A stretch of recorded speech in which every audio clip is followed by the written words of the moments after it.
Getting onto the property ladder has never been easy until now. Join us this and every Thursday from 7 p.m. to 8:30 p.m. live on the Property Hour Show on Star Radio UK, where we talk to mortgage brokers, property developers, estate agents, landlord, tenant, property consultants on how to invest or get into the property business and make money. You can't afford to miss this. The Property Hour Show is your best source into the property industry.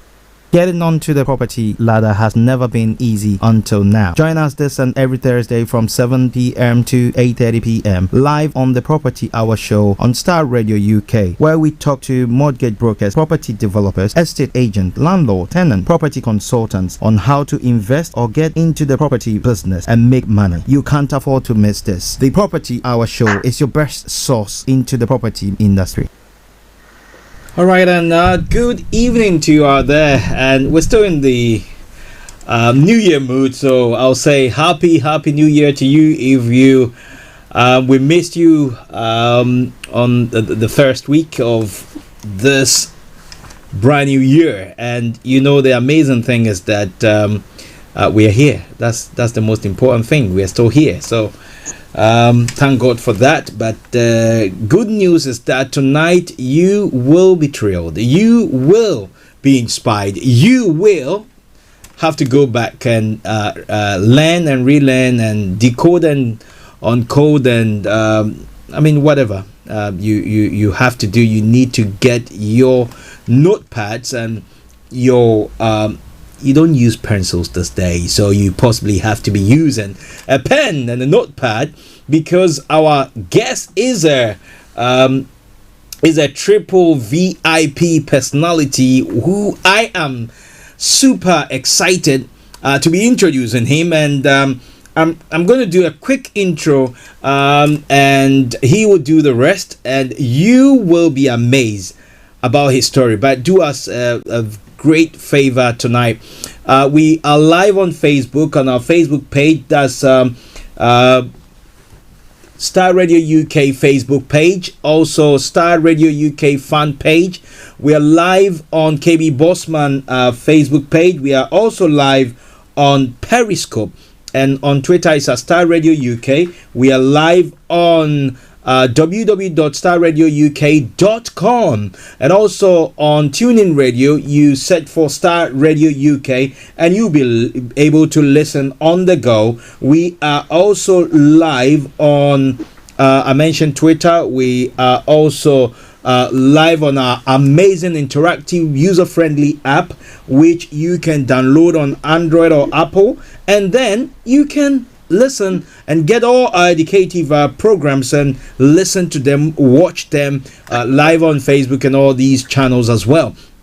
Now the good news is that this year you don't want to miss any of our programs on the Property Hour Show with myself and Vicky Newton, because we are going to bring you some powerful transformational programs that you will be educated, you'll be informed to make the right decision. We are here to educate and inform and make sure that you are transformed. Now, let me get down to business. We thank our sponsors, M&M Concept, amazing graphic designs. If you see our flyers, beautiful, well designed, professionally done. It's these amazing guys based in Ghana, but they're a global company. You know what amazes me is their customer service. These guys have got turnaround timelines that in an hour they can deliver. You know what?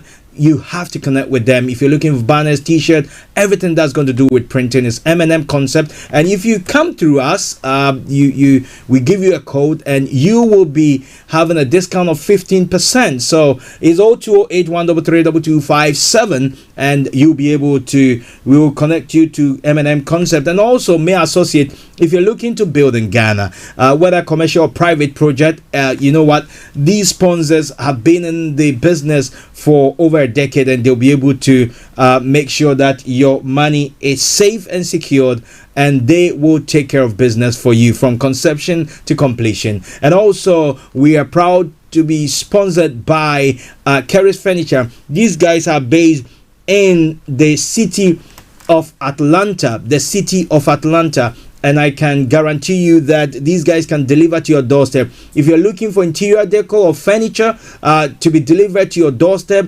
from Durban to Joburg to Brazzaville, Congo, Brazzaville to Achimbagro in Ghana, wherever you are on the planet, Karis Furniture will be able to deliver to your doorstep. And so, you know what?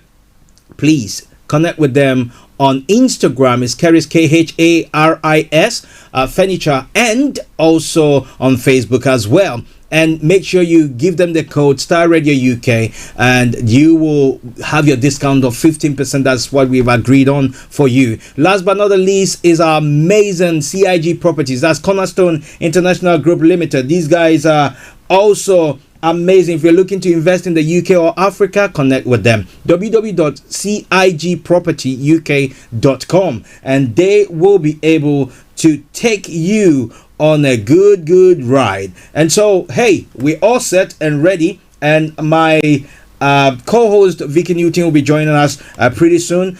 She is working behind the scenes to get on, so don't worry at all. We are excited for our triple VIP guest. Guess what? This man, I'm going to read his bio in a short while, but just bear with me. Let me tell you a little bit about him. And I call him Jack. Welcome, Jack. Jack, I think you're on mute. You are very right. How's it going? Very well. Good to see you. Thank you, man, KB. And thanks a lot for having me on your show. It's a privilege to, share my story and being here. Amazing. And you know what? I know the flyers went out a little bit late, but the feedback that I was getting were people were like, are you serious about this? How can you do this in 2 years and all those stuff? So before we dive into your story and your background, which I'll read a little bit about for people, for our listeners and viewers to also catch a glimpse of what you have done in the last couple of years. If you can introduce yourself to our guest, we will be more than happy for them to know who you are, please. Okay, good.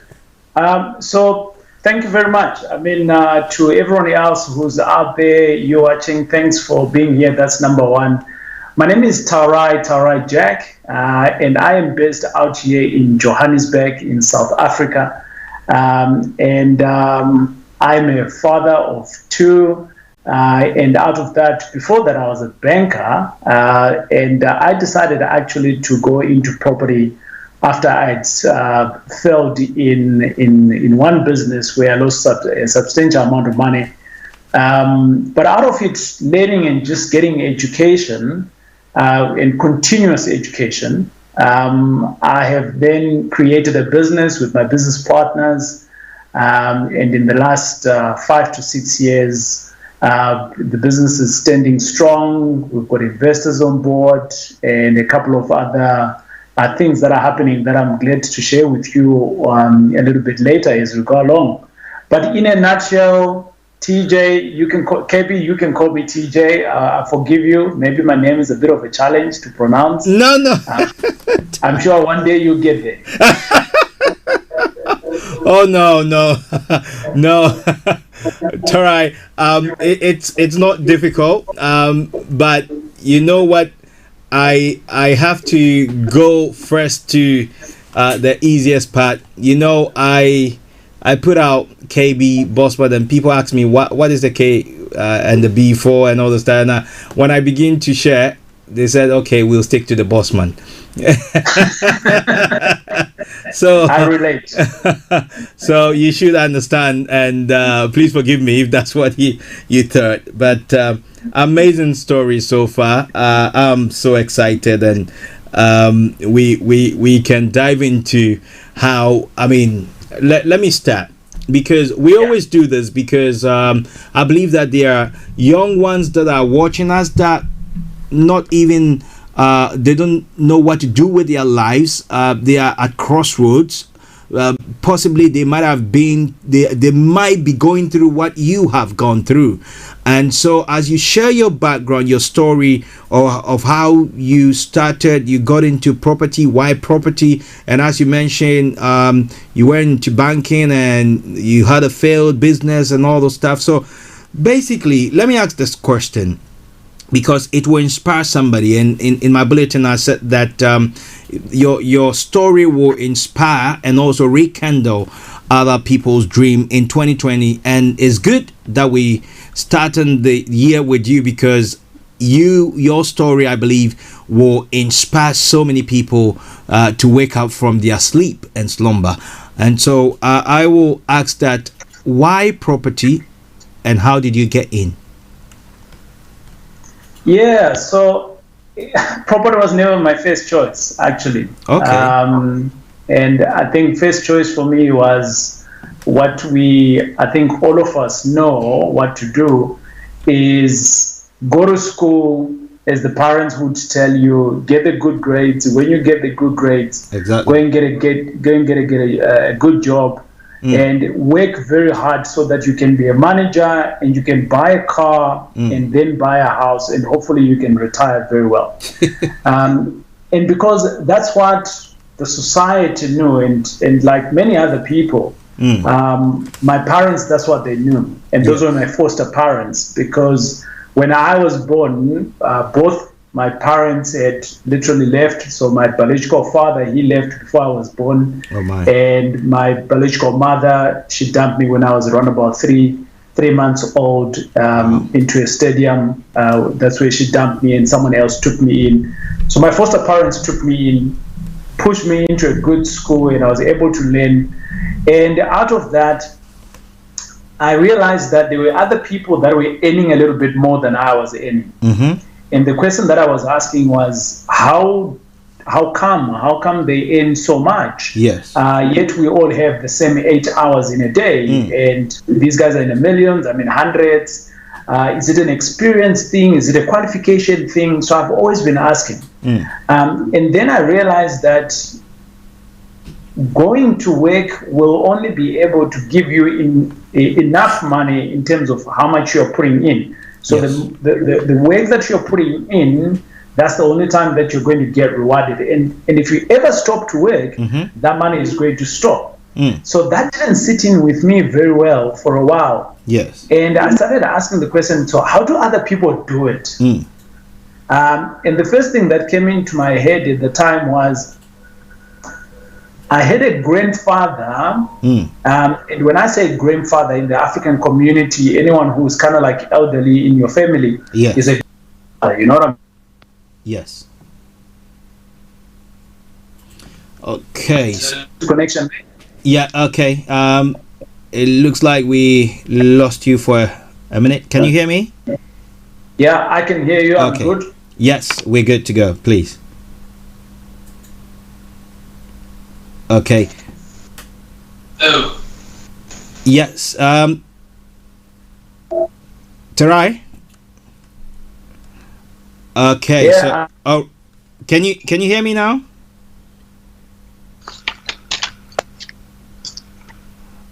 Okay.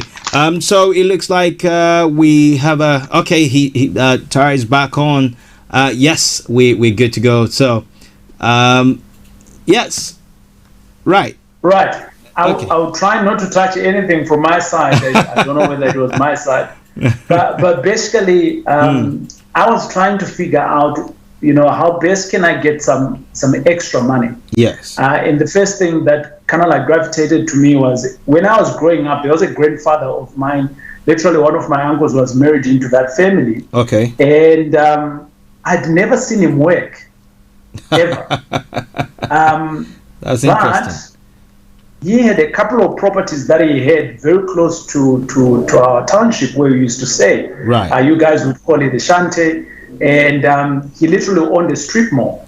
So in my roundabout late teenagers, my uncle would ask me to come in and help there. And I said to myself, I also wanted to own this, but I didn't know how. So eventually when I started working, I then realized that maybe if I start a business, I can be able to go and buy properties cash. Right. The first thing that came into my head was like, let's start a business. And that's exactly what I did. And my first business was I would buy nappies, diapers, if you, some people would call them. Yes. And out of that, I'll buy them in big quantities, and then I'll distribute them into shanty towns or into townships, being sold in smaller quantities, and I would make good money out of that. Right. But it came with a problem, and the problem was that here in South Africa, in Johannesburg, if you are handling a lot of cash, so will you attract a lot of thieves around you. Right. So I then decided it's a good business. I'm making money, but I stopped and I went into car rental. Okay. And this was in the days of before Uber, before all these other apps that we've got. Yeah. And literally I would go and buy a car. And at the time I just started working for the bank.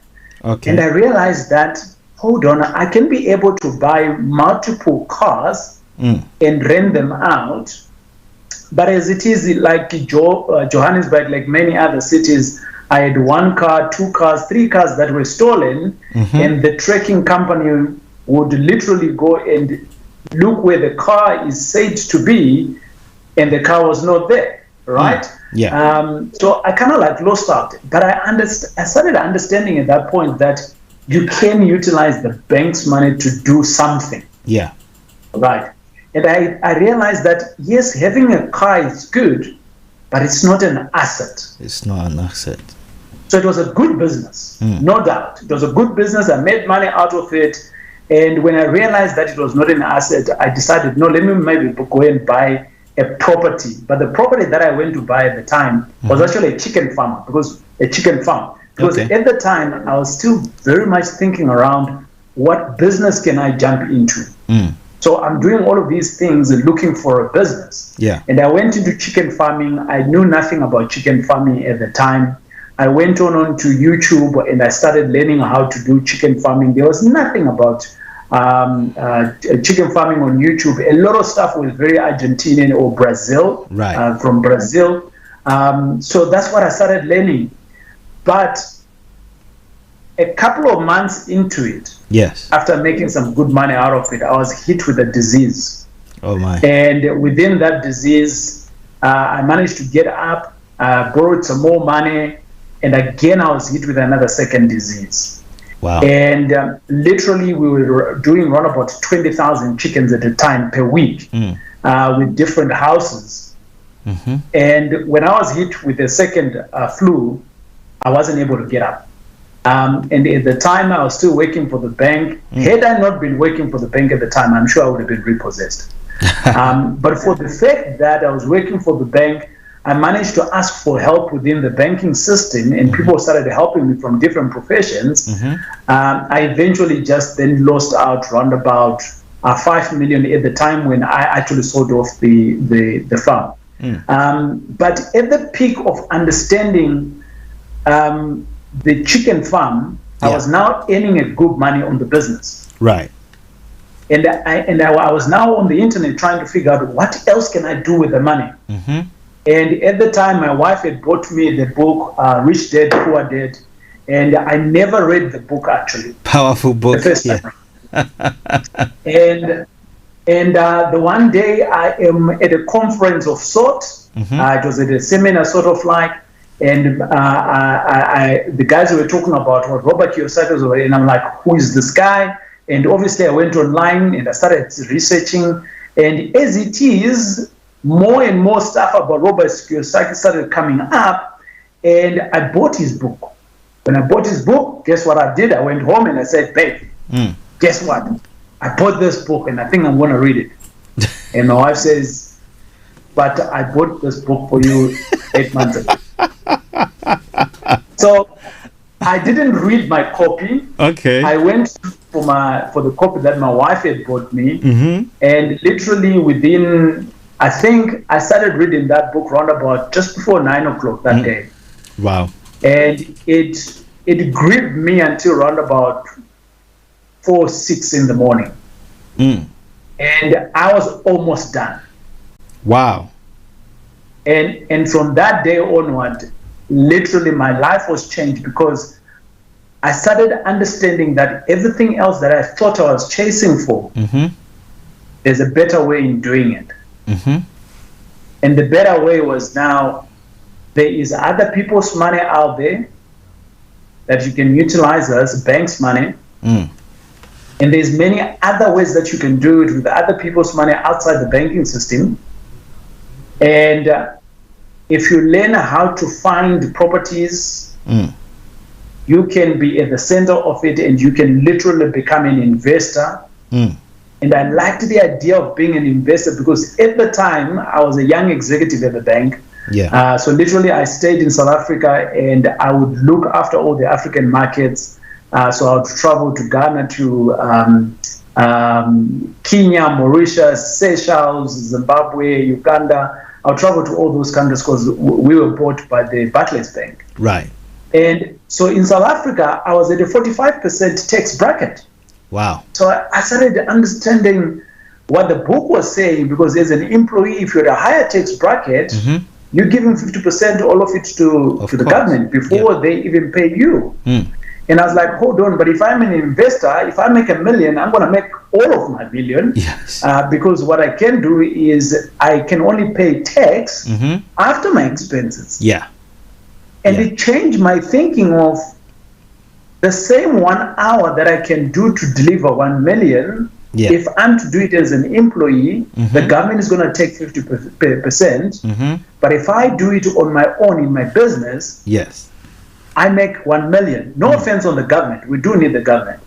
But that was my change in mind, because where I'm coming from, I have no background of a father and a mother to fall back on.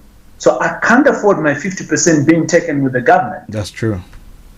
Whilst I know that. And that challenged me. And I was like, okay, how can I continue opening more business? And how can I continue utilizing the effects of being an investor? And I gravitated onto that, and I haven't stopped. It's 5 years on. Wow. Amazing story, and congratulations to you. Because Thank you, and welcome, Vicky. Thanks for joining us again. Vicky, were you saying something? Oh, I said thank you, KB. And hi, Jack. Nice to see you. Very well, thanks. And welcome. You should be saying welcome to me, but welcome to you. What an inspiring story. I am blown away, and the resilience that you've shown, and from what you just said, the background, no mom, dad to fall on or to fall back if you were to face any major challenges. And that is one thing that many let me say, in Africa we take for granted. People have a lot of resources but choose to fail, because I have come to believe that success is a choice, so is failure, and is a mindset. You can choose. I mean, whichever way you want to turn to. And your story is so amazing. You've given us I call it a lecture that can be qualified as a degree, because from your experience, as you're sharing, the 2, 3, 4 things that somebody would pick out of what you've shared with us can change their life forever. That can change their life forever. So congratulations. I'm so proud of you, Taurai. And I want us to dive into I don't know if I'm stepping too fast, but we'll come back to the inspirational side of things. I want us to dive into the whole industry of property or real estate in South Africa. How is it like? How is the market doing, and how is it like? So I think if you had to ask 4 people the same question, you're going to get different answers. Exactly. But the bottom line is that, number one, we've got different segments of markets here. You would see that at many a times, when they speak of Africa, when they speak of South Africa, there's always a market that is at the bottom of the rank, which is where the ordinary person stays. We still have a lot of, we call them townships here. And basically what it is people that are putting up tin houses in places that are not really properly serviced and things like that. We still have a huge population of people that stay there. Why? Because there's no accommodation, right? So it's basically affordable accommodation. So that problem still exists in our Cape Town, big city. We do have it. In Johannesburg, we do have it. In Pretoria, we still do have it. So you can see that there is the need of decent, affordable housing. Now, if you go in a little bit higher than that to people that are now employed and they are earning their own money, you'd see that from a banking perspective, the banks will always ask of you to earn a certain amount of money before they can lend you some money. So that means that if you're not within that bracket, you can't have a house for you to stay in, and hence you're going to have a large pool of people that are going to be in the market. The government has been trying also to give housing to people, but it's not enough. So in some cases, you're now employed, but you're not earning enough for the bank to give you some money, but you're not also earning too little for the government to be able to give you a house. So you are now in the what we call the gap market, right? The no man's land. So where do you go? So now you're going to go into the tenanting space. So you're going to rent, right? And those are the guys that we normally service. And then over and above that, you now have people that are in the middle class. And our towns are growing. We do have some investors that are coming into the country. So we have some towns that are totally new. So accommodation is needed, obviously, to service them. So it really depends on what kind of an investor are you talking to. If we're talking about residential, that's what the landscape is sort of like, so you can see your own opportunities there. And then the other one that I can speak about is commercial in terms of office space. Currently, we were also hit with COVID, just like any other country. And we had our own special COVID that started here, and many countries are like, hey, South Africa is the bad child here. But if we look at it, a lot of people literally left the offices. So there's more buildings now that are on sale. There is more buildings that are vacant.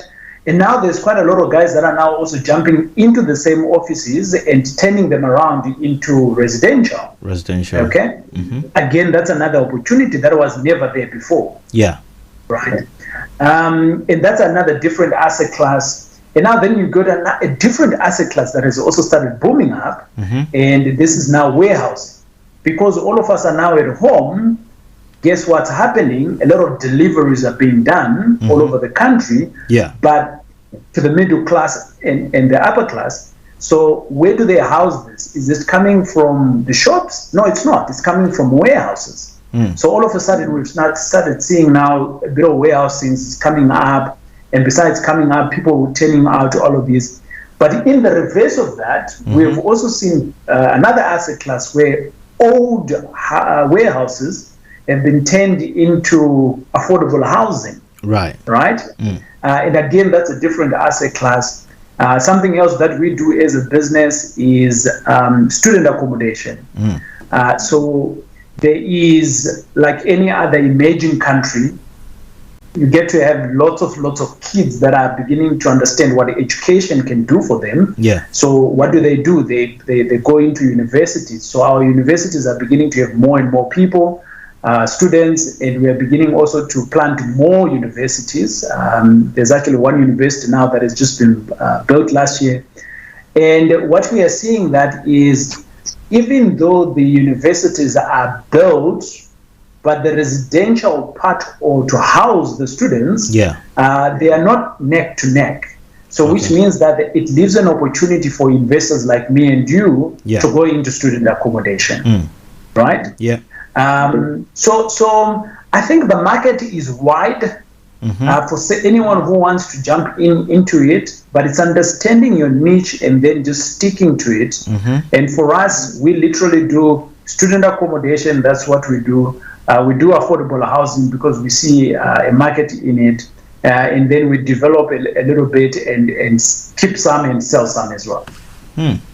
Well, that sounds very, very interesting, and it's similar to what is happening in the UK as well.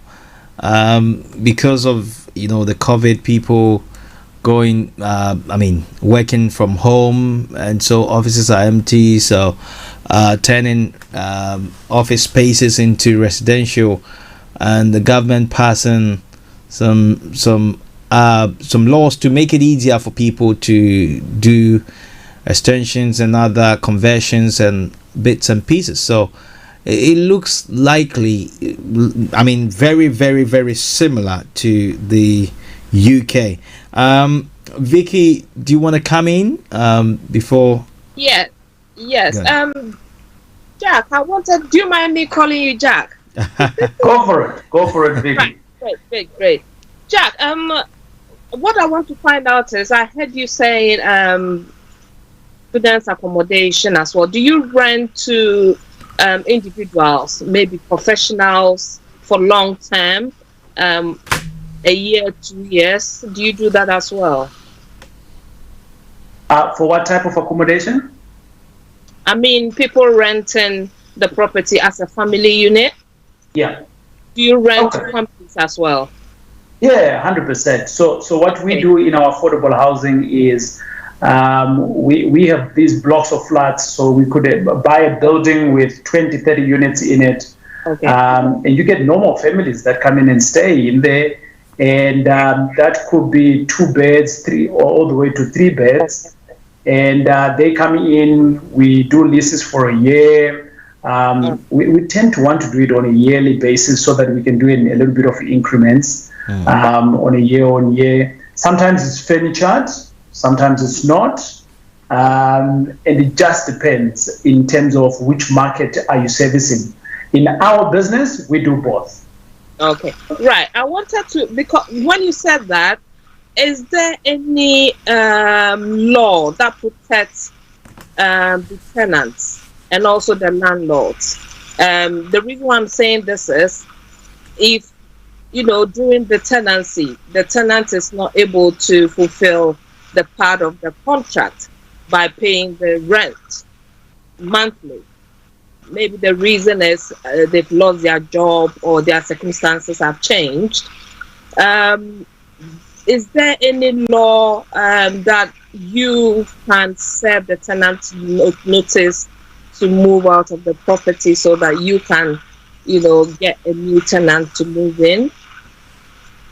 Any legalities?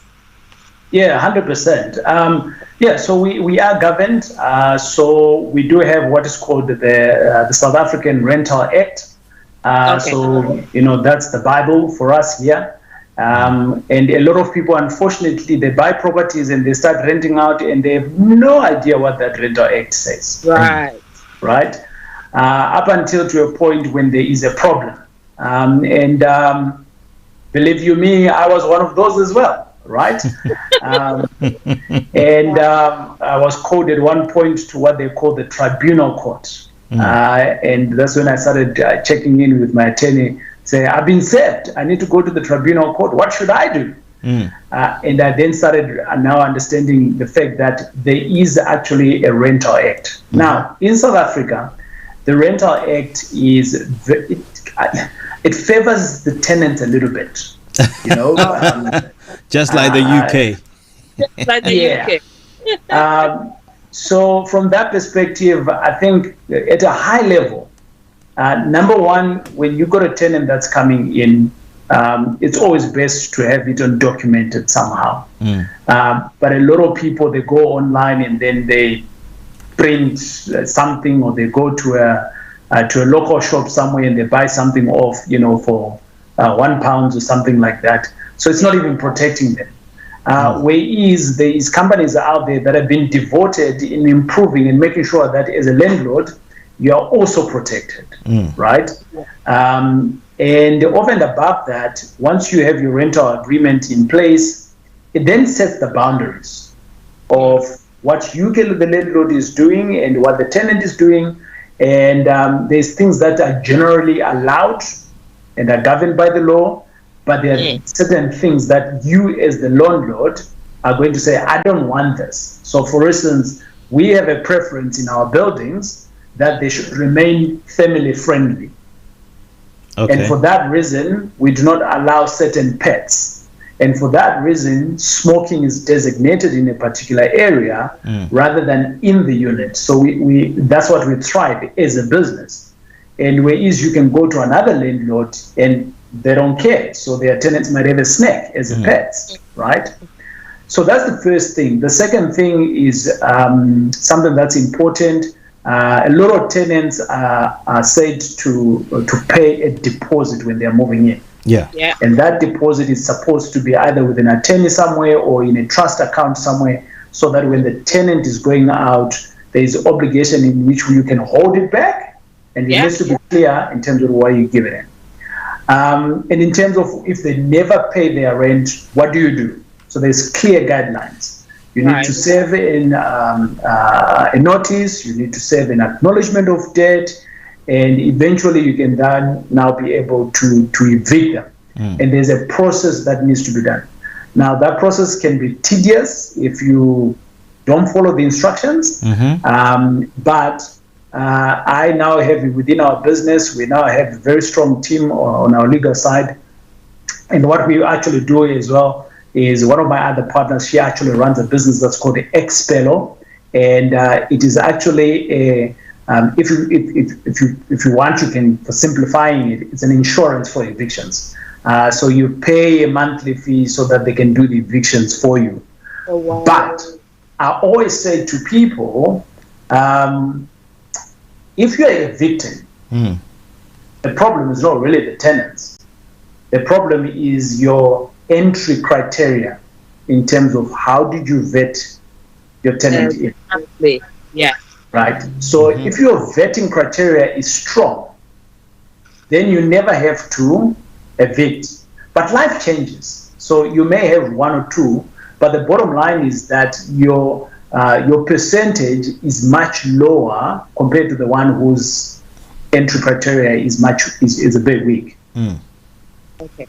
Right. The next thing I wanted to find out, when you were talking about going to the bank for funds, or for a loan, I just want to know: is there anything like checking your credit history, or at the moment, if you need a loan, then you must have a collateral security like a property? Is there anything like checking your credit history? Is there any system like that in South Africa? Yeah, 100%. The collateral security.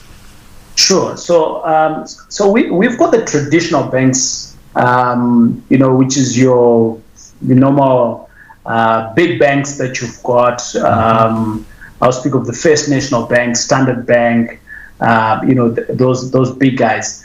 And they follow the same, because I was a banker before, so I kind of understand how it works across the world. It's very much the same. So number one, if you're buying a house for your own purposes and staying in it, yes, they want to see a cleaner credit record. And there's companies that offer, your credit profile to see what it looks like. And over and above that, there has to be an affordability on your profile in terms of your incomes. And then they will consider you to buy a property. However, we're now beginning to see different products coming into the market. Like, for instance, one of the two banks have now gotten this product where if you are a property investor and you are earning £10,000, right? And you're kind of exhausted on your £10,000, but now you're buying a property and this property is for investment purposes. So that's the disclaimer first. Yeah. Now, they will consider the rental income on that property before you buy it as if it is on top of your £10,000. So which basically means now if this property, the rental income is now on £2,000, they're now going to say your income is £12,000. So now we're going to vet you on £12,000. Your credit record is clean. Your profile is clean. Your affordability has been bumped up with what you're earning. And we've seen that, and a lot of people have bought properties utilizing that product. It's a different product. And we've also started beginning to see much smaller banks now beginning to emerge in the property space where they don't look at KB's personal credit record alone, but now they want to understand who is KB. They want to understand his characteristics. So kind of like the old traditional way of banking, which is character lending banking. And then they believe, or should I say, they back on the jockey of KB is a good entrepreneur. He's got a good credit record, but the property in which that he's buying is a very good asset. So now they're going to look into the asset, and then the individuals is the second person, or should I say secondary. So primary is the asset itself, more like in the commercial space, because in the commercial space, you go out, it's more about if you are buying a bigger property or doing a bigger development, it's about the property itself and the team behind it, right? So if the team is well professional and things like that, so we're beginning to see smaller banks who look at young entrepreneurs that are coming up, but it's not wide, right? So you kind of like need to scratch around to say which bank is that. And when you go and see them for the first time, you're going to have 16 meetings before they say yes to you, you know what I mean? Amazing. Thank you. Thanks, Vicky, for that. And if you've just joined us, hey, you've missed out on a lot, but do not worry at all. You can do a playback on all social media platforms that we broadcast on, and also the podcast will be ready possibly just a few minutes after the show. You can go on www.starradiouk.com and download it on our website, or if you have our app, you can also listen to it again. Our very special guest is Taurai Jack, and he is a property entrepreneur. He's also an author, which I'm going to dive into now. Basically, I want to know something very interesting. One of his books, that's what we use for the topic. So he's giving us a gist of it, but I want us to dive into a bit more of his books, because he showed us a book that changed his life, which the missus had bought already. But man, that's how we are, so don't worry. So books are key. And Vicky, if you recall, all the triple stars VIPs that we have brought on the show, you realize that they are into books. And so that has been very, very key. So if you've joined us, please, it's still not too late. And he's going to share with us some of the secrets as to how you can still make it, how he made it. He shared part of that story. But then, Taurai, I want us to talk about your books. First of all, why did you decide to write a book? That's the first question. And the second is that which of them is your first book? Is it the Be the First Millionaire in Your Family and from bad Be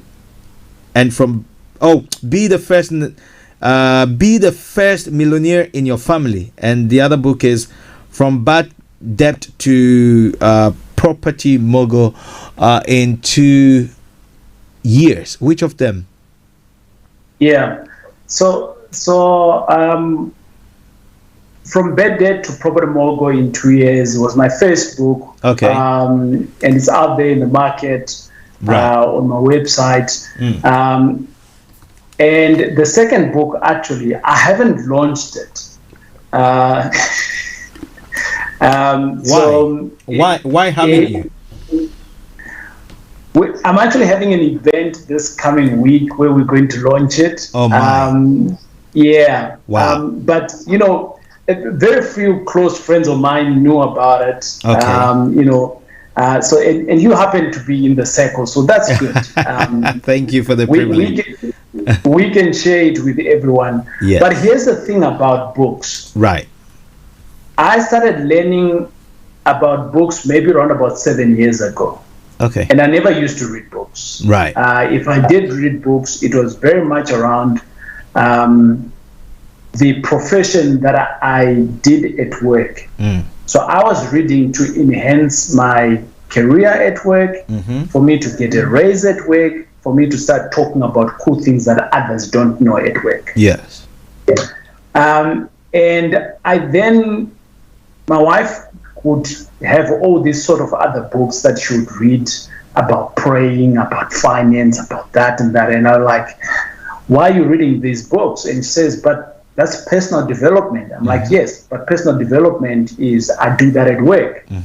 So I was doing it at work, but I never thought about personal development in the things that can help me for the future or for what I want now.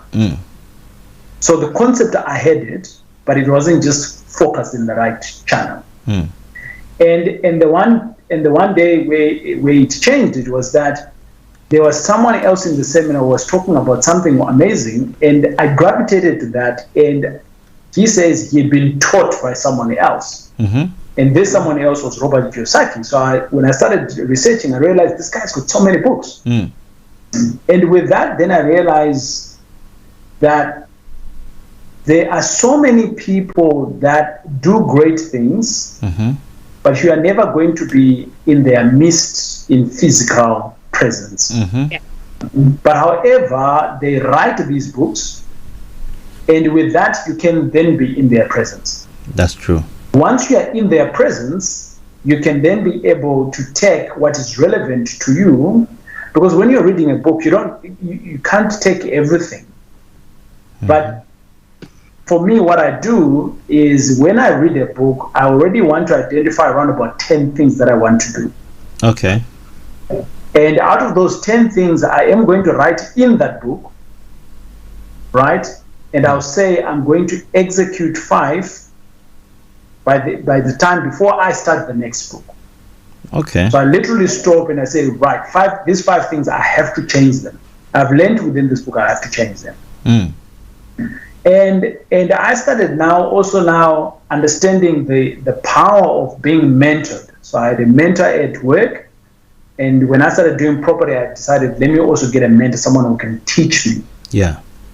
And my mentor then said to me at the time, you got stuff that's holding you back. And I think that if you tell your story of who you are, there's lots of people that are going to learn from it, and you personally, you're going to be freed. And when you are freed, you're going to excel, because there's nothing, you're not carrying anything. And I said, I'm not carrying anything. He says, you are. And I said, no, I'm not. He says, fine, when you figure it out, you come to me. Right. So I started searching, like, what is he seeing that I'm carrying? And I realized that at the time that I had a personal beef that I thought I had resolved with my biological father, but I hadn't. So I wrote it down. And in writing it down, the first book that I actually was writing was writing the book of the child of the unknown. Okay. Interesting. And then I decided, no, let me put my background here of who I am, because it doesn't matter where you come from. Your history doesn't matter. Yeah. And you can't change it because you're a victim in it. However, you can accept it, and with the acceptation that you get, you can then start building your future from the time that you accept, and you can change the narrative going forward. Mm. And that was the reason of why I wrote my book. And that's the reason why I continuously write. My idea is to inspire. Mm. And the only way I can inspire as many people, because someone else inspired me. Yes. So I call it pass it on. Mm. So because someone inspired me, I cannot hold it back. If I hold it back, the world is going to stop because I've held it back. Mm-hmm. So how best can I pass it on? The only way I can pass it on is if I can put it in a book for my community to relate, for other people to relate. Maybe they might not relate to Robert Kiyosaki because he's old. His mouth is very potty. He says what he wants, how he wants it. He doesn't care. He's made so much money. But maybe they might listen to me. So if they do, together we can change the world. I've taken some of his principles from different people. I'm a different person. My background is different. I learn differently. So I'm dishing out. It's the same dish, but with a different recipe. I like that. The same dish, but different recipe. Quickly, on the books, you... there's so much to ask, but let me put it this way. In the same books, you put something out that I believe will inspire. Let me do this. Sorry. So your mission is to help everyday people generate passive income through property.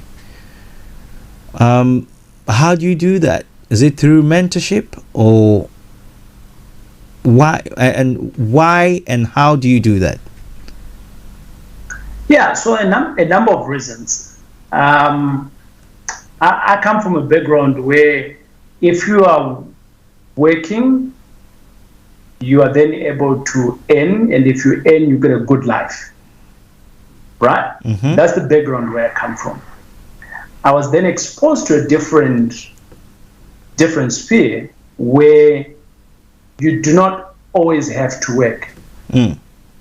And I'm not condoning working. I work all the time. However, your money can work for you. Mm-hmm. What do I mean by that? Basically, there are some people that are going to say today, you know what, I want to learn how to do this. Yeah. And I can raise my hand and I can say to them, hey, I've got a training program and a mentorship program where you can come and learn it. And out of that, you can create your own business and you can start investing in South Africa today and you will make money. And the assets that you're going to be buying will work for you, but can also work for generations to come. That's number one. Number two, hey, you don't have to do it yourself. Mm-hmm. You might just be someone else who loves practicing what you do. You're a doctor. Yeah. You're a doctor in the heart. You're a doctor in practice. You'll never see yourself not doing that. No problem. But the day that you stop working, your money, your income will stop. So how can I help you? My mission now is to take your money. I've got what is called a private equity fund. Right. We take your money that you're making today, we put it in the private equity fund, and we push and buy assets, asset classes where you own with your shareholding, and my team and I deliver the results for you where you don't have to do anything. And then some of those funds that we create, people come in to invest once, we buy those properties cash, and then we get them tenanted, we go to the bank, we gear the properties 50-70%, we go and get more properties with the money that we're going to be getting from the bank. Now that way the portfolio is now growing over a period of time, but you have only invested once and you're never working, or you're not working at all. Wow. And for me, when I get to meet these people over lunch, over tea, or whatever it is, and I can see for some of them where the money is going to look after their mom, or to pay for school fees, or for a holiday. They say, TJ, you paid us out. We are at so-and-so holiday. it gives me a bit of fuzzy feeling in the heart that I'm not just working for me, but I'm working for me and my partners as well. Amazing. Vicky, do you have a question? Oh, I think you're muted. Oh, sorry about that. Yeah, I was going to ask him whether he had a mentor, but he's already mentioned it. Right. It wasn't easy for you to get to where you are now. Yeah. What I wanted to, because throughout this program, we've got so many, property gurus who come on our platform. And one thing that they keep saying, your network is your net worth. Now, I want to find out from you, during those, difficult times, people that you are associated with, how did they feel? Did you get the support from family, from the friends? How were you able to come out of those challenging times where you are now? Yeah, so that's a very interesting question, Vicky, that you asked there. So I'm going to give you an example. Before I came onto this call, I was meeting with my franchise partners. Okay. And we were just talking about how do you start strong in the year. And my focus of conversation with them was change your network. A network is either a place where you network, or it is people that you network with. If you do that, you're going to have new connections, new business, and new opportunities, or you're going to just meet someone else who's just going to provoke you into something else. Yeah. Right. But how do you do that? I guarantee you, when I was employed, when I heard exactly what you said to me now, it did this. It didn't make sense to me. So I want to dummy it for those people that are saying to themselves, what does that mean for, say, your net worth is your net worth? What does that mean? They can hear it, but they cannot understand it. Because I didn't. Right? I will tell you that the day that I left my my training, the first time I went into training, the person who was training said that I've got a networking session. Would you like to come with? Please come through. And had it not been for property, this conversation that we're having here now would have never happened, because I'm a very introvert person. So I said, okay, fine, I'm going to come through. And I got there. There was about 18 people. I sat at the back. They did what they were doing. And once it was done, I was gone. Ooh. And then I realized something. I realized that I don't know how to network. But what is networking? A church is a network. Yeah. At the pub, it's a network. Yeah. But because someone else had put the label networking, I was trying to figure out what is that.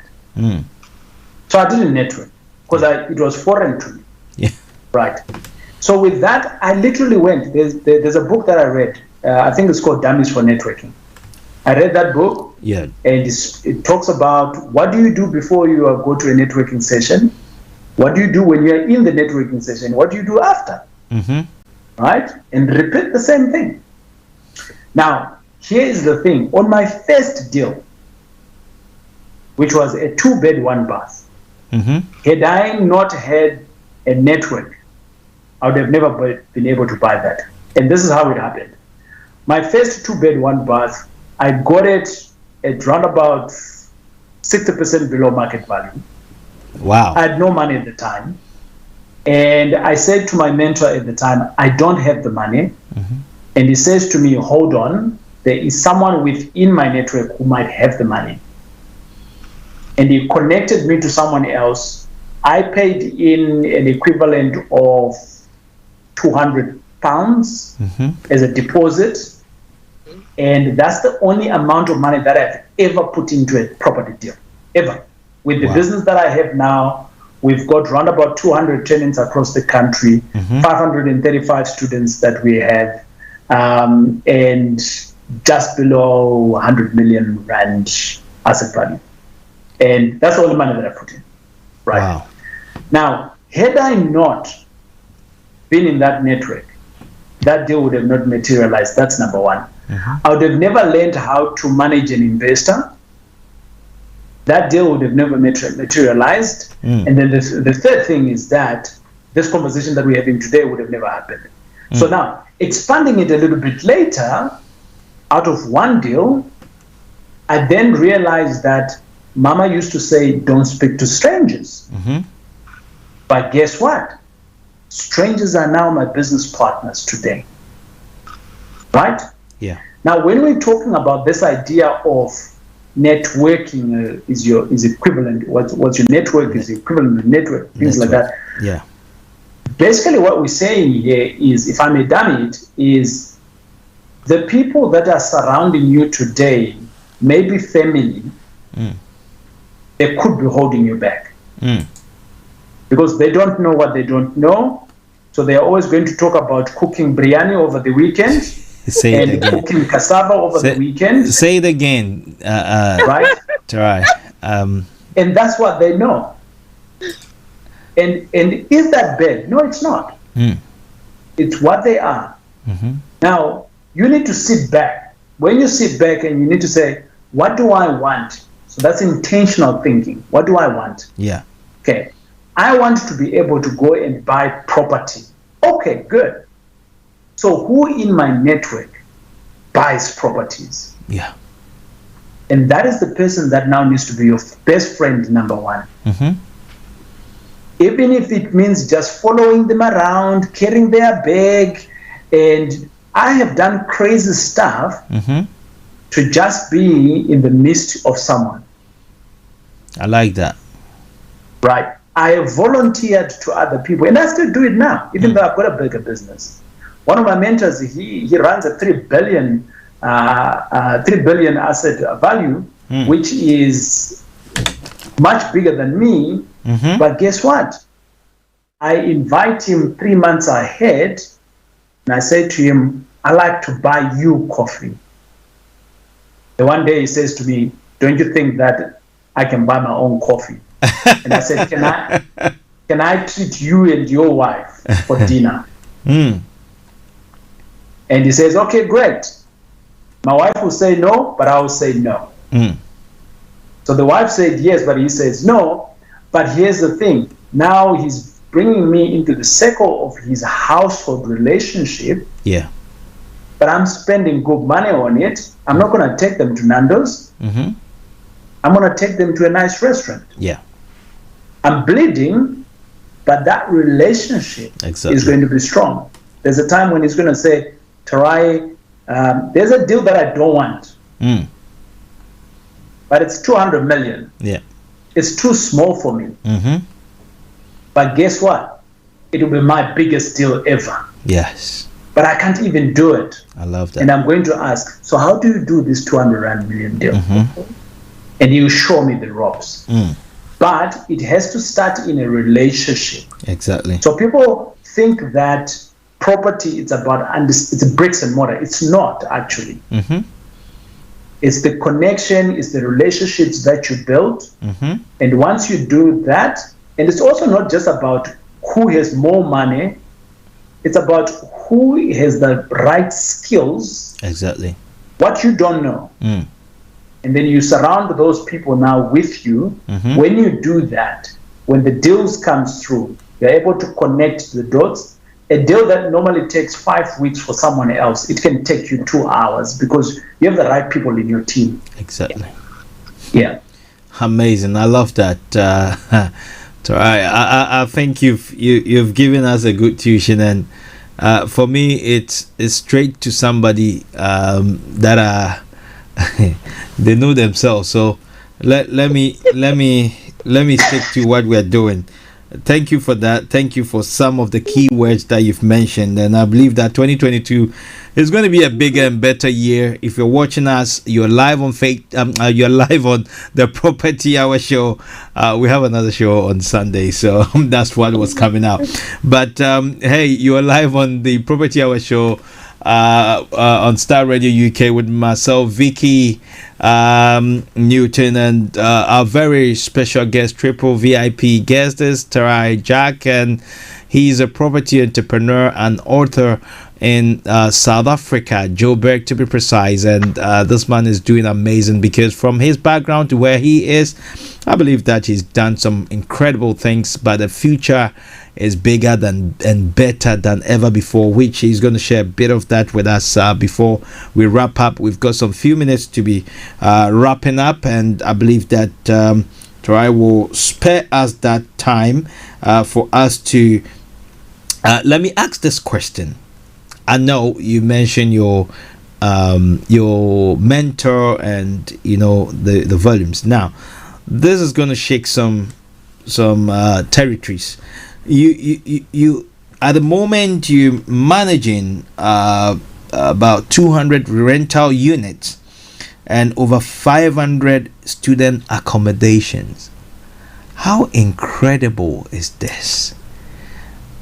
How? And one perception that certain people have concerning Africa is that it can't be done and it cannot be done properly. There's a perception, but this is a good story. It's an amazing one, which it's so inspiring that if you're watching us and you happen to be an African, I believe that you've got to be proud of our amazing guest and where he's coming from and what he's done so far. This is no chicken legend, or if you can call it, this is no chicken feet. And so, Taurai, how did you do this? And give us just a brief about how you were able to get into 200 units and 500 student accommodation. Yeah. So, look, it is 10 p.m. my time right now. Oh, wow. Yes. Right. I'm still at work. Are you? I am. Oh, wow. Wow. Right. There's a time for everything. There's a good book that speaks about the seasons of time. Yeah. There's a time to plant, to cry, Yeah. to do all of these things. And you gotta know where you are in your life. What season is it? And you've got to drive the season that you are wanting to be in. I'm in the season of building. So I can't sleep. I can't afford it. I am way backward that I can't afford to sleep. That's number one. Okay. So the second thing is that I've been fortunate and unfortunate to have partners in the business. So I'm not the only person in the business. I've got four business partners, and all of my business partners, they know for a fact they can't afford to sleep as well. So we are hungry. Right. Yeah. We're changing our name from M5 Property Addicts to M5 Global because we want to go global. And we see the opportunities, but we sat down and we said, we used to do this for the banks when we were employees. We used to do this for Accenture. We used to do this for this and this and bank. So how can we do it for ourselves? We put structures together, and within the team, you give roles and responsibility of who does that, who does what. And you keep yourselves accountable. Very key. So you're going to drive that, and that's your portfolio. You're going to drive that. When do we meet? We meet once a week, and we debrief, and we fight in that room. We come out, we go back with our team, and we change the world. I love that. It started off in a 2-bed, 1-bath. That was the first tenant, around about 5 years ago. And the drive that I personally had at the time was to solve for my bad debt that I had at the time. That was my driving force. I managed to do that. Mm-hmm. But then my second drive was, I've got a very beautiful wife. And with that, I used to work in Africa. So it meant that I used to leave South Africa every Sunday night, every third Sunday night, and I'd go and stay in Africa for 3 weeks. Yeah. It bothered me that I'm married and I've been chasing for this woman, but now I can't have her. I need to be in Africa and work. What the hell? And I realized that my youth would not last for long. Exactly. How best can I be on a side bed every night? And that became my second driving force. So at work, I started building a team so that people can go for me. But the executives caught me out at one point, and I was caught. That was a smart one. Right? But I then realized that if I can grow my assets, I can replace my salary at work. That became my 101 financial freedom number. And in 2 years, I was able to catch up to that number. Wow. However, when I caught up to that number, the workload became more at my workplace because we were separating at the time with Barclays. Barclays and ABSA, we were separating at that time. So the workload in my business, at work, had increased, and my property business had also increased. Okay. So the strain was there. Yeah. And I had to make a decision. At the time, I think maybe I was around about 100 units at the time. Wow. And I had to make a choice. And the choice was, is it my employment, being a young executive, flying A-class, staying in five-star hotel, or go and grind and make it better? The income is not guaranteed. And I took the calculated risk, and I left my employer, and I focused on the business. And I believed that if I focus on the business, I grew 100 units on the side of the desk. But now I've got that 8 hours, but actually it wasn't 8 hours. It was more than that because half the time I was out of the country. So if I dedicate that time to my business, I can make it grow. Yeah. So it did. When it grew, it came with problems. I'm not an estate agent.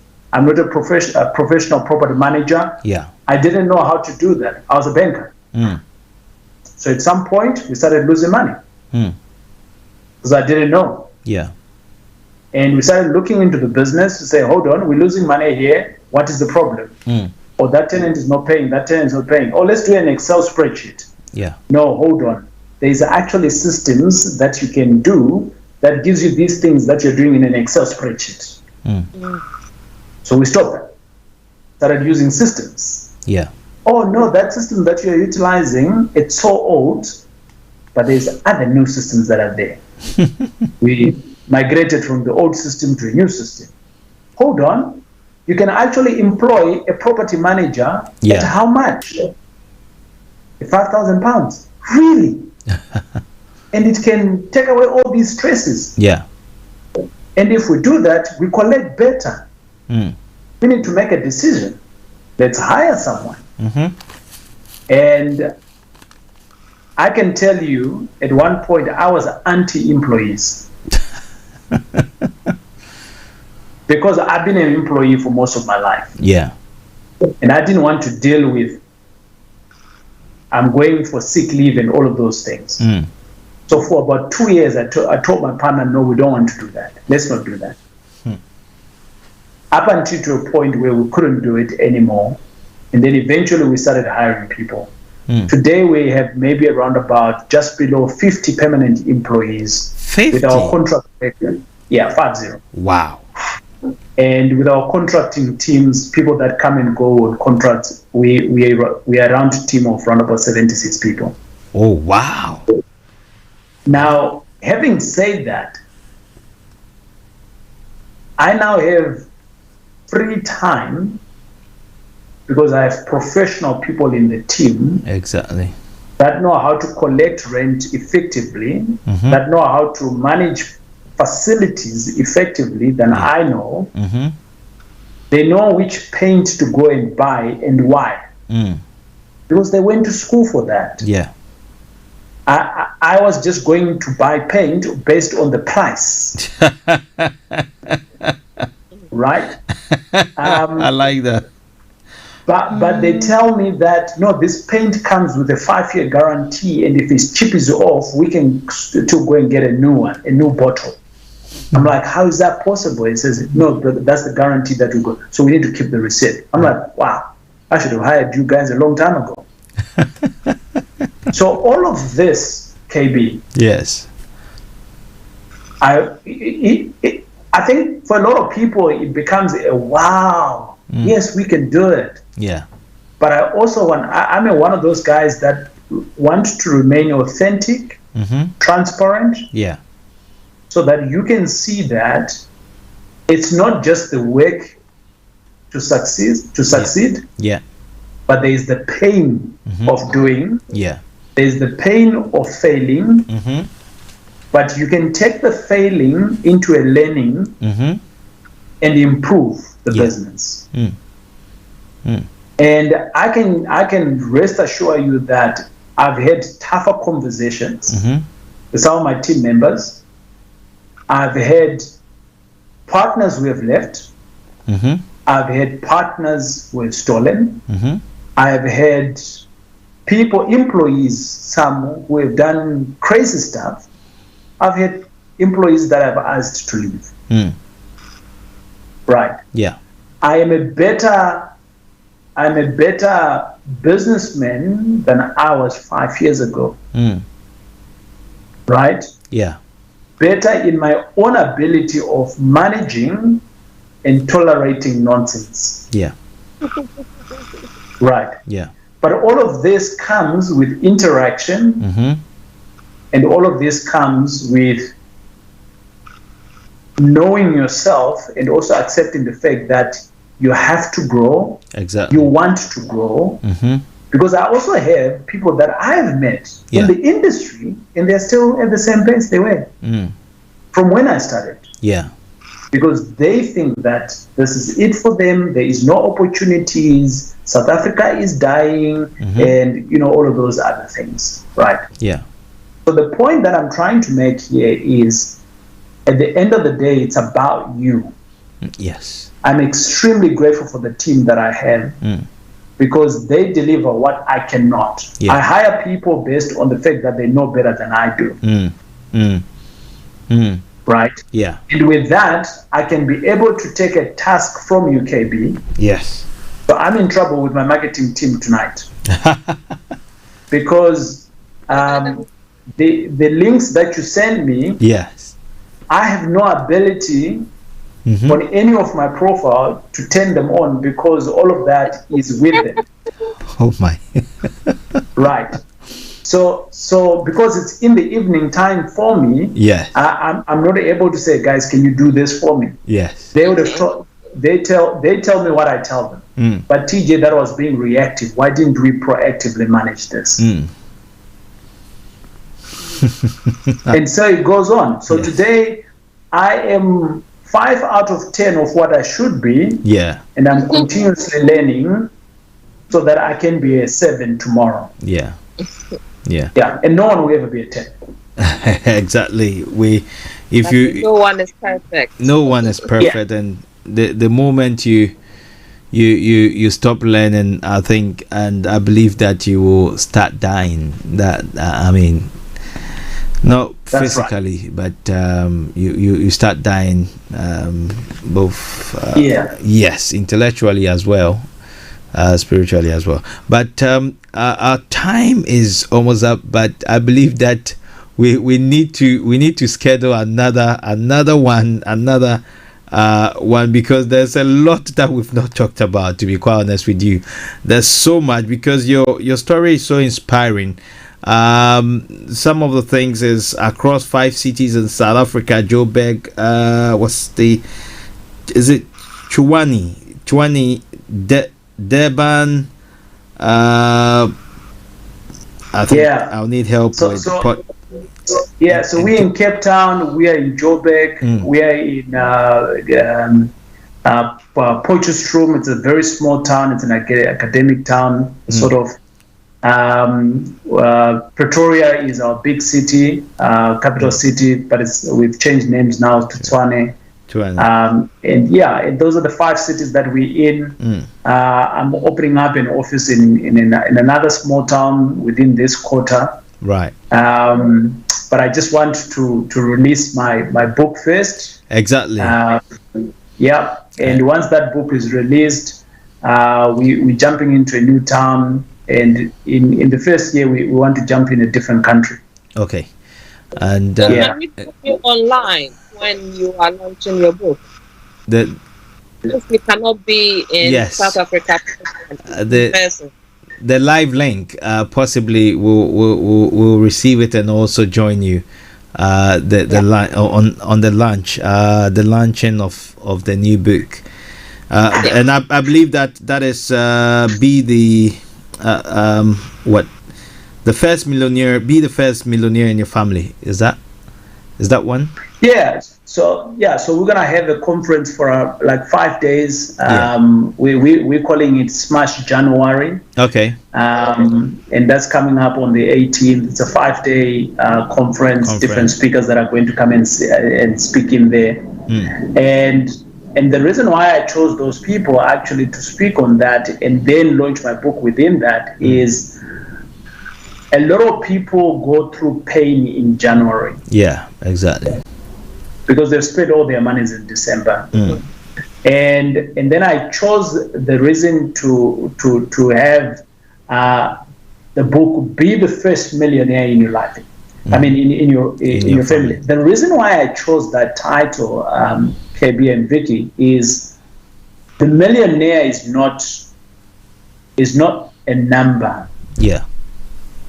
The millionaire is how best you can change to what you want. Yeah. And perhaps you are the first person to do that in your family. And millionaire is, everybody wants to be a millionaire, and we can all be a millionaire. Yeah. But then what? So my book is talking the story of going beyond money. Yeah. So I thrive right now. One of my goals, my second mission outside of creating passive money for people is, because I was abandoned. There are so many kids that get abandoned in Africa. That's true. Actually worldwide. It's not an African thing. But I was then put in a foster home. My goal, I do it at the moment, so I give to foster homes. That's what I do, my wife and I. Yeah. But my goal, my second mission, is to actually create my own foster homes, where Vicky and KB are a mother and a mother and a father, and they are on my payroll. And the food that is eaten in that house with 5-10 kids is coming on my payroll, but it's coming from some assets elsewhere. That's true. And I can raise those kids in those properties, and Vicky and KB will do that as if they're their own, from when they are born or discovered, wherever they are, to the time they are going to leave varsity and become their own person. That's my second mission. Yeah. But I can't do it being an employee. Yeah, that's true. It's just not practical. It's not. But property can allow me to do that. Yeah. So my e-version of the book is available. My wife just said to me the e-version is available. I've just sent it through to you guys, and you can distribute it. It's the e-version. Okay. And for those that are wanting to get, for you guys, it to be almost next to nothing. That's 92 rands, so that's about what, 20 pounds or less? Yeah, Okay. somewhere there. 2 pounds, yeah, somewhere there. Oh wow. Wow. Yeah. Wow. That's the the kind heart that you have, and you want to give back to society and the community as well, and we appreciate you for that. It's a great joy to have you on the show. As I said, we definitely need to get you back again. I know you're very busy. I know that for sure, but then we need to schedule that as soon as, and there's a whole lot, because as I said earlier on, the perception that it cannot be done in Africa, and the negativity that surrounds what, even when we're doing so much, the negativity that surrounds it, the COVID, people trying to tag us as bringing some variants and whatever. It's not, but there are some good stuff happening. I research into it, so I know what I'm talking about.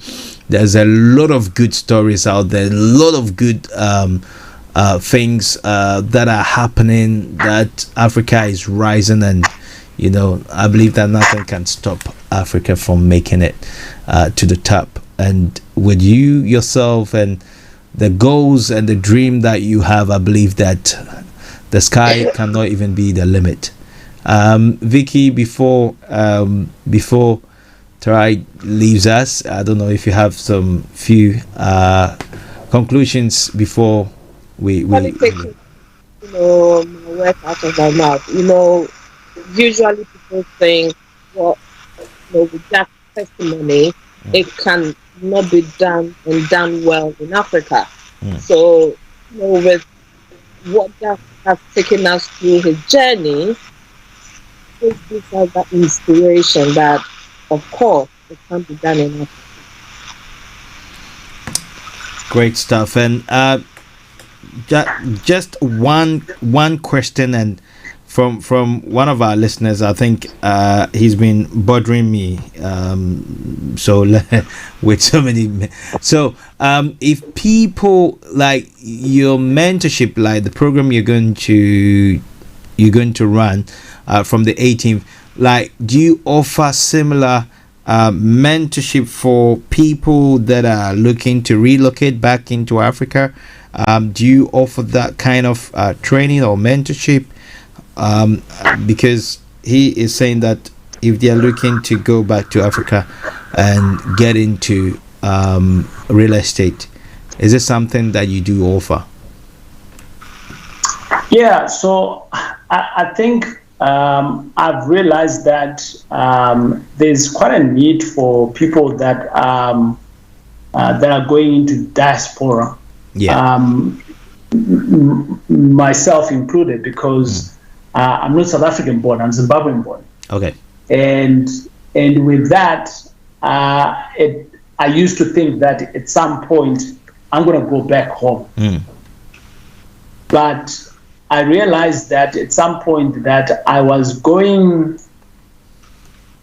did 1 year of going back to Taurai, and I was able to catch up on what was happening locally. And then I had a 5-year gap. When I went back, I was totally lost. The lingo had changed, the way they do business had changed, everything had changed. Right. Now, as someone who is now coming from a diaspora and you've been there for a while, how do you go back? You want to go back with something stable, right? And in the chat, I'm gonna send you guys a link, and within that link, it's going to send. Anyone else who wants to join within those programs, they can join in. Okay. And basically, what we do, we run a 360 program. So it's throughout the year. The next intake is starting up in March, and pretty intensive though. Is it virtual? Is it virtual? It's a mix, Okay. right? So it's a mix of, it's a hybrid, so it's in class. So we're taking classes in the class, and then we've got guys that will be online. So we take you like any other student that is online. Okay. And the program, basically how it works is start a franchise with us. Okay. And the franchise, how it works is that you need to learn how to do it yourself. Mm. Because when you're putting in money somewhere, especially for investment, don't invest in what you don't know. And this is not a statement about property, it's about everything. If you don't know anything about Taurai, don't go and sell it. Yeah. Right. So invest in what you know. So number one, the idea is we educate you. Then the second thing is that we then run outside the classes. So we run 6 classes throughout the year. Okay. Over weekends, Saturday and Sunday. And the idea is you come into a class environment, but we also take you to experience. So we'll take you through, for student accommodation, it's a class, you get a lot of pre-course work. Your pre-course work, you come through to a class and you go and experience on the second day what a student accommodation looked like. Because me and KB, we were never privileged to go to university. But I have money now, and I want to do student accommodation, but I've done the book, but what does the student accommodation look like? I don't know. Yeah. So I'll go and show you. And when I go and show you, you can copy and you can paste it. Yeah. Right? So that's the second thing that we do. The third thing that we do is that within the ecosystem of the business, we know that there are some people that are in different places, but who are wanting to invest, and so they cannot physically be there to the deals. So we will provide some deals. So I've got a team where they provide the deals to them. Okay. They vet those deals and they allocate an individual who then do that. So which means that if Vicky is sitting in the UK today, she's got access to 40, 50,000 pounds. She can literally start a business today remotely. Right. And the one day she decides to come down to Africa, boom, her bank account has been working, her money has been working for her, and she's got a local individual who's doing work for her and reporting back to her on a monthly basis, whatever the case is. If Vicky decides to get involved every day, it's up to her. If she decides to be hands-off, it's up to her. But the point is that she's bought into a franchise, and its ownership is in her hands. Right? And that's what we do, and it's called the M5 franchise. But it's not for everybody as well. Wow.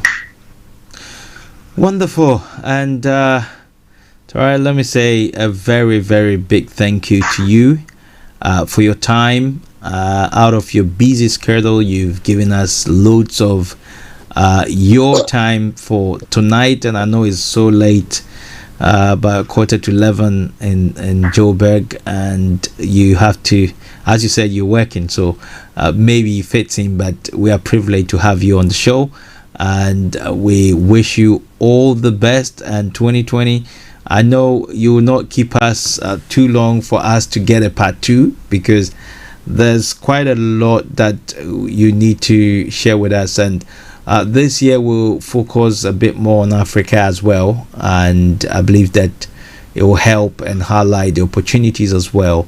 What is happening, what are some of the opportunities, because people in the diaspora tend to want to, as you rightly said, the third option you mentioned, people have some good couple of thousands sitting in their bank account where they are earning 0.007 or something, or 1 or something like that, and they will want it to be working for them. So yeah, we'll talk about that in our next interview with yourself.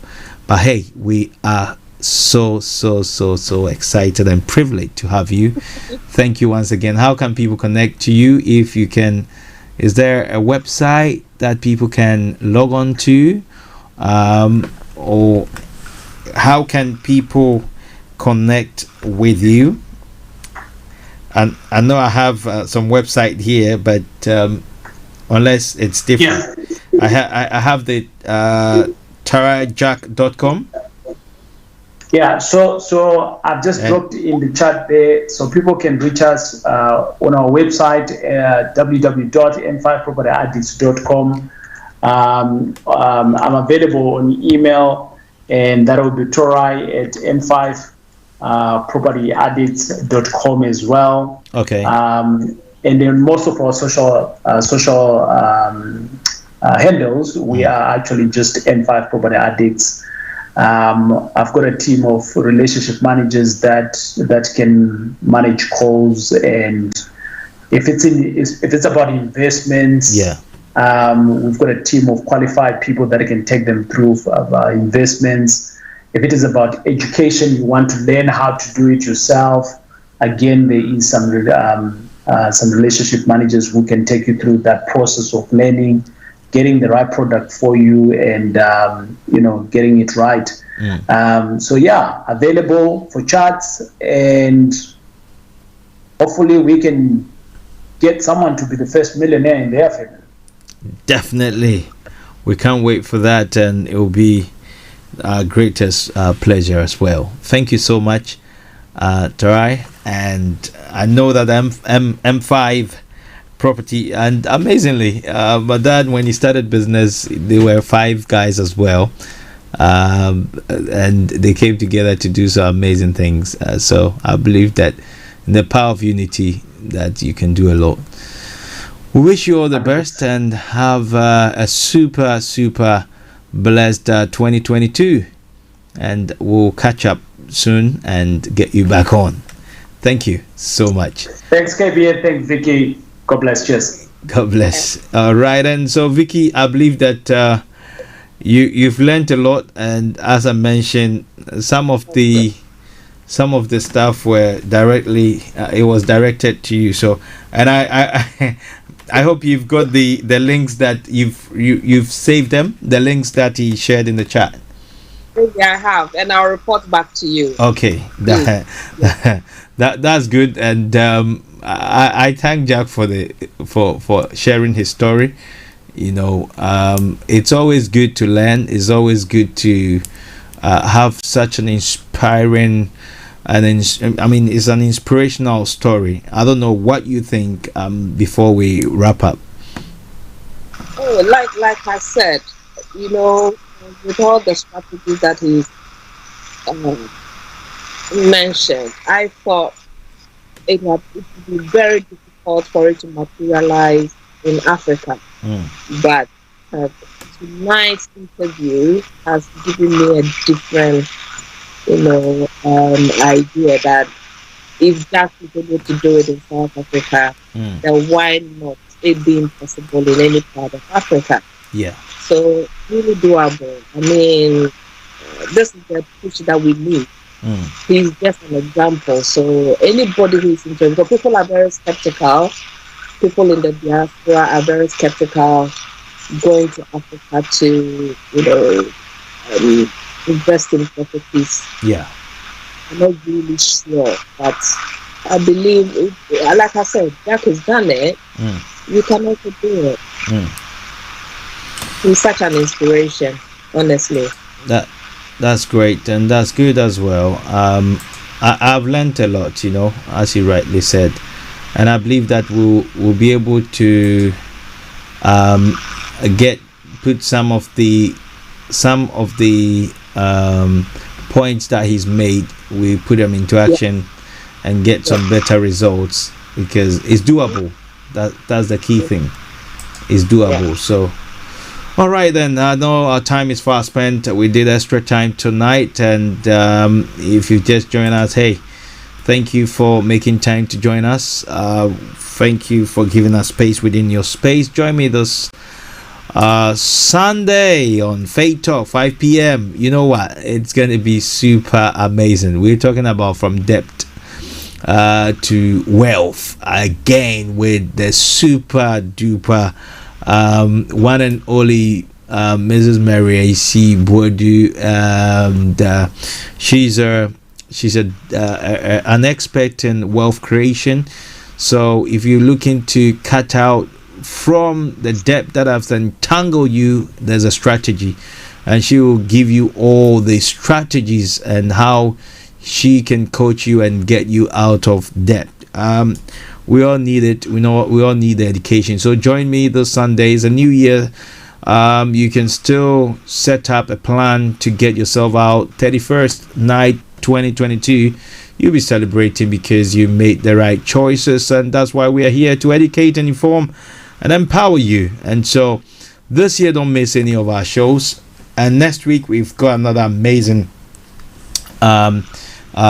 personality joining us, and it's going to be good. So watch out for our flyers coming out, and it's going to be good, bigger and better this year. Vicky, thank you. Our time is up, and thank you to our sponsors, CIG Properties. That's www.cigpropertyuk.com, and also may I associate, if you're looking to build in Ghana, these guys would take from conception to completion and do the job for you, whether commercial or private properties.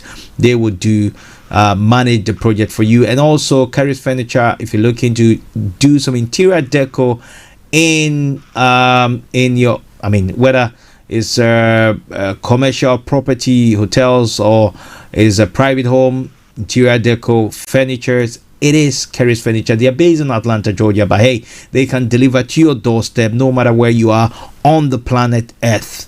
If you live on the planet Earth and not in on Mars, then they can deliver from Caracas to Chimbegro. And also, if you're looking to get a design, M&M Concept, they are our sponsors. These guys are a global company based in Accra, Ghana, but you know what, they deliver to your doorstep as well. All the print works and designs, these guys know what you're doing. That's M&M Concept. Super company. And you can come through as 0208 133. I believe that it's 133 2258. That's 0208 133. Why are you laughing? 133 2258. And they'll be able to deliver and all the sponsors that we've mentioned as well, you get a discount of 15%. Thank you for joining us. It's been Vicky Newton and myself presenting to you the Property Hour show, and our very special guest is Taurai Jack from South Africa, Joburg, the colorful nation, the most colorful nation in Africa. So thank you. God bless. No stress, nothing less. Make the best of 2022. Join you on Sunday as well. Yeah. And join us on Sunday as well. Thank you. Thank you, Vicky. And good night. All right then. So you had it all, and I believe that. Let me see.